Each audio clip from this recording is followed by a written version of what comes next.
সিকিম ট্যুরে আজ আমাদের পঞ্চম দিন। নর্থ সিকিম ঘুরে লাচুংয়ের ওয়াটারফলস, স্নোফলস, বরফ আর রডোডেন্ড্রন পর্বত সেরে গ্যাংটকের সাইট সিইং অবধি আপনারা তো আগের ব্লগে অবশ্যই দেখেছেন। আর যদি এখনো না দেখে থাকেন তাহলে ডেসক্রিপশন বক্সে আমি ভিডিওর লিঙ্ক দিয়ে দিচ্ছি, অবশ্যই দেখবেন প্লিজ। এবার আজ আমাদের plan east Sikkim site seeing সেরে লুংথাংয়ে একদিন কাটিয়ে ফের রওনা হওয়া। তাহলে চলুন জার্নি আর ব্লগ দুটোই শুরু করা যাক। আর আপনারাও দেখতে থাকুন আর চটপট আমাদের চ্যানেল সাবস্ক্রাইব করে নিন। So good morning Gangtok.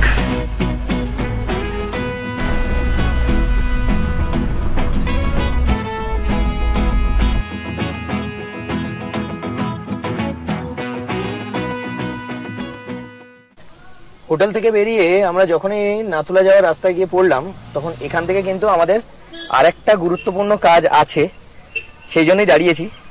সেটা হচ্ছে আবার পারমিট। আর প্রসেস একটাই, আধার কার্ড বাদে যে কোনো ফটো আইডি প্রুফ, 1 কপি ছবি আর পার হেড 500 টাকা। ড্রাইভার বা হোটেলকে বললে ওরাই করে দেবে। তাই ব্রেকফাস্ট করতে করতে আমরা সেটাও সেরে ফেললাম। নর্থ সিকিমে যেতে গেলে আপনার যেমন পারমিট লাগবে, ইস্ট সিকিমে যেতে গেলেও মানে নাথুলা, বাবা মন্দির এই সাইডে যেতে গেলেও কিন্তু পারমিট লাগবে। আর এই পারমিটের চক্করে আপনাকে যদি দেখাই, সোজা তাকান কি বিশাল বড় লাইন পড়েছে নাথুলা যাওয়ার জন্য। বা যদি আপনি নর্থ সিকিমের দিকে যান মানে লাচেন বা লাচুং এই রুটে যান, তাহলে এই দুটো কেসেই কিন্তু আপনাকে এখান থেকে বড় গাড়ি বুক করতে হবে, কারণ ছোট গাড়ি কিন্তু যাবে না। ছোট গাড়ি নাথুলা বা নর্থ সিকিমের দিকে যাবে না। যারা সিকিম ঘুরতে আসছেন তারা কিন্তু এই জিনিসটা মাথায় রেখে কিন্তু ঘুরতে আসবেন যে যদি সাইট সিইং এবং তার সাথে নাথুলা, নর্থ সিকিম এই সমস্ত জায়গাগুলো আপনি ঘোরেন, তাহলে দুটো জায়গাতে আলাদা আলাদা ভাবে কিন্তু আপনার খরচা হতে চলেছে, বড় গাড়ি আর ছোট গাড়ি মিলিয়ে।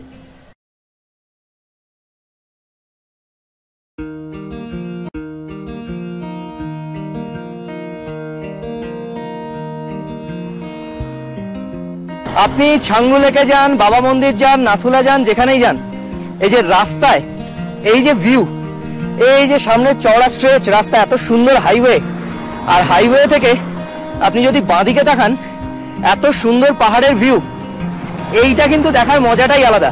যদি হাতে টাইম থাকে, মাঝখানে একটু দাঁড়িয়ে দাঁড়িয়ে এই ভিউ পয়েন্ট গুলো কিন্তু এনজয় করতে করতে যাবেন, এগুলো মিস করবেন না।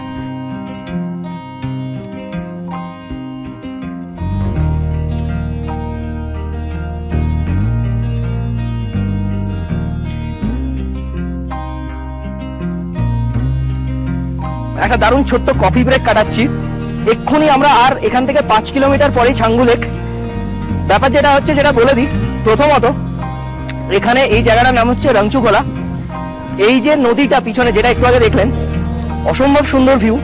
যদি ছাঙ্গু যান, এই নদীটার সামনে থেকে একবার দাঁড়িয়ে তো ঘুরে যাবেন অবশ্যই, কিন্তু তার সাথে সাথে যেটা অবশ্যই মিস করবেন না সেটা হচ্ছে এই যে পাশের যে দোকানটা, এই দোকানের কফি অসম, অসম, জাস্ট অসম। মানে একটা সিপ মারলে আপনার মুড চেঞ্জ হয়ে যাবে এই সকালবেলা।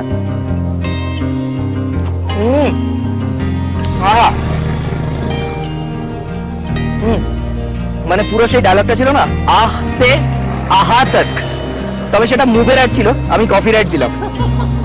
এবার আমাদের গন্তব্য ছাঙ্গু লেক। গ্যাংটক থেকে 41 কিলোমিটার দূরে 12,400 ফিট উচ্চতায় অবস্থিত এই সিকিমের বিখ্যাত লেকের বর্ণনা মুখে বলার থেকে বরং দেখাই আপনাদের। আমি এটা বুঝতে পারছি না যে আমি সবাইকে দেখছি না সবাই আমায় দেখছে। এরকম একটা পাতলা গেঞ্জি পরে ছাঙ্গু লেকে।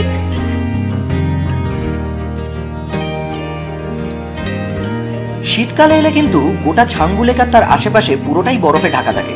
তবে আমরা এসেছিলাম মে মাসে, তাই পরিষ্কার আকাশের নিচে টলটলে জল দেখে আমাদের মন কিন্তু ভরে গেল। তবে আপনারাও শীতে আসতে পারেন, তখন কিন্তু চারদিকে বরফের শোভা আপনাদের মন কিন্তু কেড়ে নেবেই, সে অন্যরকম দৃশ্য। তবে মে মাসেও কনকনে ঠান্ডা হাওয়া কিন্তু আপনার পেছন ছাড়বে না। আর সেই ঠান্ডায় দাঁড়িয়ে আমি সিরিয়াসলি কিভাবে, না না না বুকের চেনটা আটকানো নেই, কিভাবে আমি আবারও জিজ্ঞেস করছি। আচ্ছা আপনারা বলুন তো কিভাবে, মানে এই মানুষটা কিভাবে পাচ্ছে, এরকম ভাবে মানুষ অ্যাক্লিমেটাইজ করে দিতে পারে? তাও ছাঙ্গু লেকে মানে আমি পলিটিক্যাল নই, কিন্তু একটাই কথা বলবো, যার বোঝার বুঝে নিন। জয় শ্রীরাম।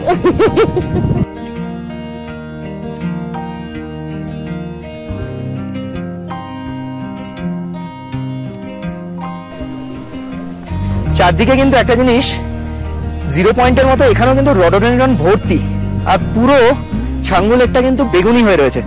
অসম্ভব সুন্দর লাগছে। যারা মে মাসে আসবেন তারা কিন্তু এই জিনিসটা সাংঘাতিক ভাবে পাবেন, আর যারা বরফের সময় আসবেন তারা বরফটা পাবেন, কিন্তু এটা মিস করবেন। এখানকার আরেকটা আকর্ষণ কিন্তু চমড়ি গায়ের পিঠে চড়ে লেক ভ্রমণ, তবে কস্ট অনেকটাই বেশি, পার হেড 500 টাকা। তাই সেটা না করে আমরা ইয়াকের পিঠে চড়ে ছবি আর ভিডিও তুলে নিলাম 100 টাকা দিয়ে।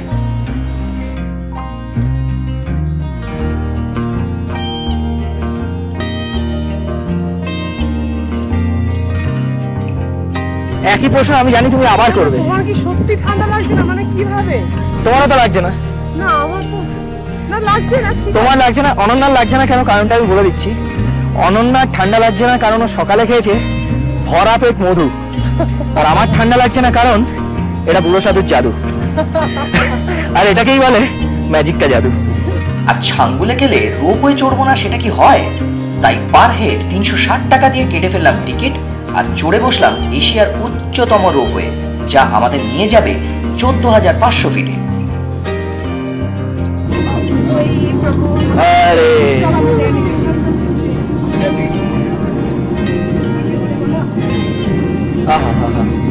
लवली।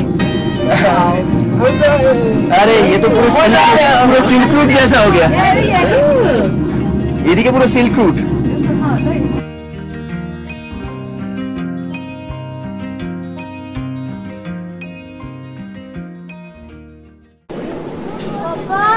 একদম রোপওয়ে থেকে বেরিয়ে ওখানে কিন্তু এটা একটা হিল টপ, ওখানে কিন্তু আপনারা যদি চান আপনারা সময় থাকে যেতে পারেন, কারণ ওখান থেকে আরো একটা ভালো ভিউ আসে, আর ওখানে একটা ছোট্ট মন্দির মতো বানানো আছে, যেতে পারেন, খারাপ লাগবে না কিন্তু। ভিউ তো এবার এখান থেকে, আহা হা,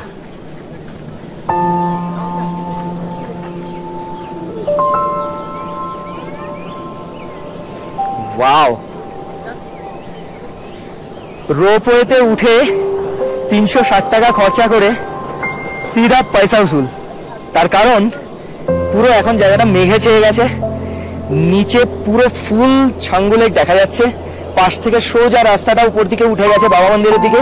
দূরে ওখান থেকে একটু মেঘের ফাঁক দিয়ে একটু বরফ দেখা যাচ্ছে, যেটা মাঝে মাঝে ঢেকে যাচ্ছে, মাঝে মাঝে খুলে যাচ্ছে। আর এই ভিউটা পয়সা উসুল, পয়সা উসুল। 12,400-তে ছিলাম ওই যে, আর এই মুহূর্তে 14,500। So level. তুমি কি আরেকটু মজা নিতে চাও? একদম চাই। পিছনে করো। তুমি যদি মজা নিতে চাও, নাতুলা না গিয়ে তুমি যদি নাতুলার মজা নিতে চাও, পিছনে তাকাও, বরফে বরফ। আহা, পুরো বরফ। এই যে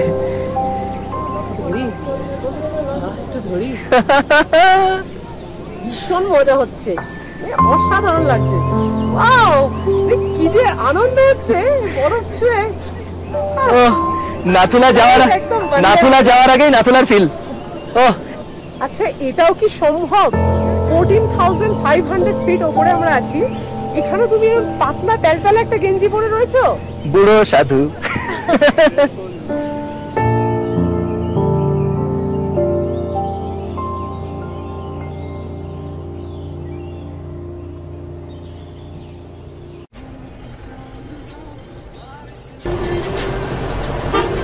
ওয়াও, মানে ছাঙ্গু লেককে যেখান থেকে পাচ্ছি অসাধারণ ভিউ আসছে। বাবা মন্দির যাওয়ার পথেও এই মানে জিগজ্যাগ ভিউ পয়েন্ট থেকেও এখান থেকে দারুণ ভাবে দেখা যায়। এখানে কিন্তু ছাঙ্গু লেক ছাড়াও আরো অনেক ছোট বড় লেক আছে, যেগুলো আপনাদের রাস্তার উপরে পড়বে। মানে আপনারা যদি নাথুলা যান অথবা বাবা মন্দির যান, সেই রাস্তার উপরেই কিন্তু পড়বে। সেই লেকগুলোর সৌন্দর্য কিন্তু অসম্ভব ভালো। মানে আপনাদের দেখাচ্ছি, যেমন দেখুন হাঙ্গুল লেক, এটা বাবা মন্দির, ওই সামনে বাবা মন্দির পড়বে এখান থেকে, আর বাবা মন্দিরের ঠিক আগেই কিন্তু হাঙ্গুল লেকটা পড়লো। এইখানটা আপনি দেখুন কি সুন্দর একটা পাহাড়ি ভ্যালি মাঝখানে এরকম একটা হাঙ্গুল লেক। রোদ্দুর পড়েছে, জলটা চকচক চকচক করছে, দেখতে কিন্তু অসাধারণ লাগছে। বুড়ো সাধুর জাদু যতই থাকুক না কেন, অনন্যার ঝাড় খেয়ে শেষ পর্যন্ত আমি গরম জামা গলিয়ে এবারে চললাম আমাদের পরের গন্তব্যে, যা আরো 17 কিলোমিটার এগিয়ে ভারত চায়না বর্ডারে, মানে নাথুলা পাসে, 14,140 ফিট উচ্চতায়। ছাঙ্গু থেকে নিউ বাবা মন্দির যাওয়ার পথে রাস্তাটা এখান থেকে কিন্তু দুভাগে ভাগ হয়ে যায়। এটা চলে যায় নিউ বাবা মন্দির, সেখান থেকে ওল্ড বাবা মন্দির, কুপুপ, তারপরে নাথাং ভ্যালি, জুলুক, মানে টোটাল ইস্ট সিকিমের রুটটা। আর এই দিক দিয়ে সোজা 4 কিলোমিটার চলে গেলে কিন্তু আমাদের পড়বে নাথুলা পাস। তো আমি এই জায়গাটাতে একটু দাঁড়িয়েছি একটু রেস্ট নেওয়ার জন্য। এখান থেকে চেকপোস্টে চেক করি, এখান থেকে সোজা কিন্তু বেরিয়ে যাবো নাথুলা পাসের দিকে। আমরা যদিও অনেক সকালে চলে এসেছি, সেই জন্য ভিড় খুব একটা পাবো না আশা করছি। তো দেখা যাক, এই প্রথম ইন্দো চায়না বর্ডার দেখার প্রথম একটা এক্সপিরিয়েন্স। আপনারাও আমাদের সঙ্গে দেখতে থাকুন আমাদের ভিডিও। নাথুলা পাসে পৌঁছাবো কিছুক্ষণের মধ্যে, তারপরে আশা করছি বরফও দেখতে পাবো, বর্ডারও দেখতে পাবো। পথে চোখে পড়ল পাহাড়ের বুকে সাদা বরফ, আর বুকে রইল চাপা উত্তেজনা। 1950 সাল অব্দি এই পথে ভারত চায়নার বাণিজ্য চলত। এরপরে 65 সালে চায়না ভারত যুদ্ধের পরে এই রাস্তা কিন্তু বন্ধ হয়ে গেলেও 2006-তে মানস সরোবর আর কৈলাস যাওয়ার জন্য এই রাস্তা খুলে দেওয়া হয়। যদিও সোম মঙ্গলবার করে নাথুলা পাস কিন্তু বন্ধ। তবে বলে রাখি যে অনেক উচ্চতায় শ্বাসকষ্টের জন্য কোকোথার্টি, কর্পূর এগুলো কিন্তু রাখা অবশ্যই জরুরি। আর নাথুলা যেতে গেলে আপনাদের এক্সট্রা চার্জ দিতে হবে, মানে গাড়ি বুক করলে প্রায় 4,000 আর শেয়ারে গেলে পার হেড প্রায় 500 টাকা। Welcome to Nathula. আহা, আপাতত সিঁড়ি বন্ধ, তো ওই দিক দিয়ে আমরা যাব, ওই সাইডটা দিয়ে। বরফ প্রায় 100 সিঁড়ি, কিন্তু এখানে প্রায় 100 সিঁড়ি, বুঝে শুনে। হ্যাঁ, আস্তে আস্তে আস্তে আস্তে আস্তে আস্তে একটু দাঁড়িয়ে আস্তে। আর ওই দিকে উঠছে আমাদের ইন্ডিয়ান ফ্ল্যাগ। আহা, দেখতেও ভালো লাগে।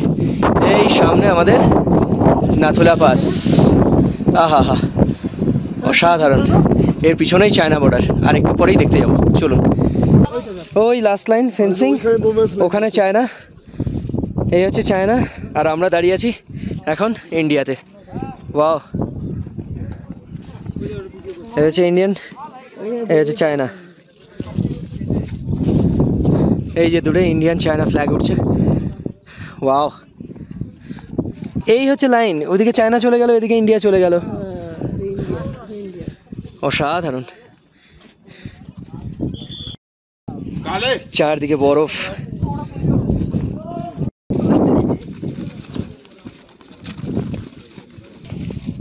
আরে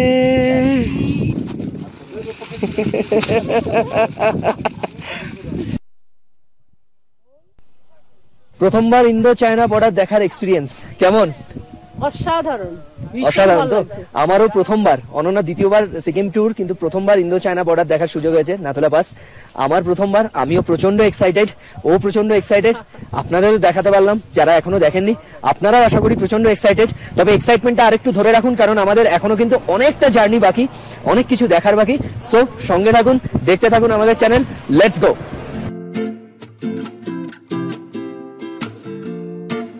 পরের স্টপেজ বাবা হরভজন সিং মন্দির।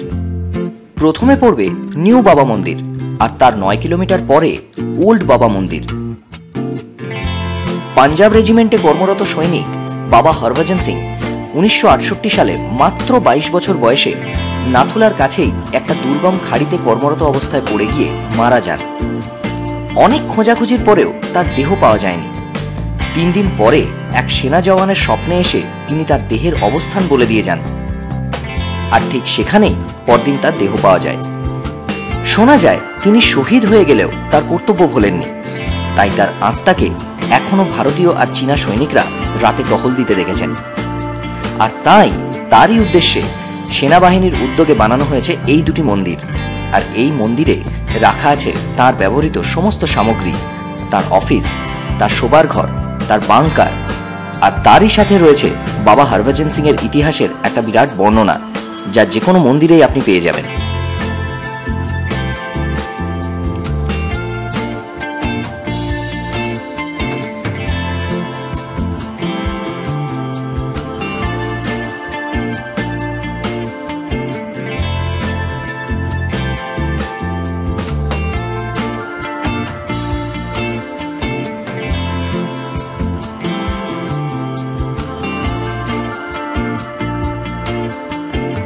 নিউ বাবা মন্দিরের সামনেই কিন্তু রয়েছে অপূর্ব শিব মূর্তি, যা মন্দিরের সামনের দৃশ্যকে আরো মনোমুগ্ধ করে তোলে। তবে নিউ আর ওল্ড বাবা মন্দিরের মাঝখানের রাস্তা দিয়ে চলতে চলতে যদি হাতির মুখের মতো কোনো একটা লেক আপনার চোখে পড়ে, তাহলে জানবেন সেটা কুপুপের এলিফ্যান্ট লেক। বুঝে গেছো ডেফিনেশন? বিশাল সবাইকে মাথা। বুঝিয়ে দিতে পারবে? আর বিশাল সুর। বিশাল মাথা বিশাল সুর, ব্যাস খিদে পেট সুরসুর, এবার খাবো। সত্যি বলতে গ্যাংটক থেকে ইস্ট সিকিমের সাইট সিইং এই নিউ বাবা মন্দির অবধি, তাই যারা শুধু সাইট সিইং করবেন বলে ভাবছেন তাদেরকে কিন্তু এখান থেকে আবার ফিরে যেতে হবে গ্যাংটকে। কিন্তু আমাদের উদ্দেশ্য ছিল এই সব দেখা শেষ করে নাথাং ভ্যালি পেরিয়ে লুংথাংয়ে একদিন থেকে যাওয়া। তাই আপাতত আমরা রওনা হয়ে গেলাম আমাদের পরের গন্তব্যের দিকে। তাহলে বুঝতেই পারছেন গল্প এখানেই শেষ নয়, জলদি আসছি আরেকটা ইন্টারেস্টিং ব্লগ নিয়ে। সঙ্গে থাকবেন, ভালো থাকবেন।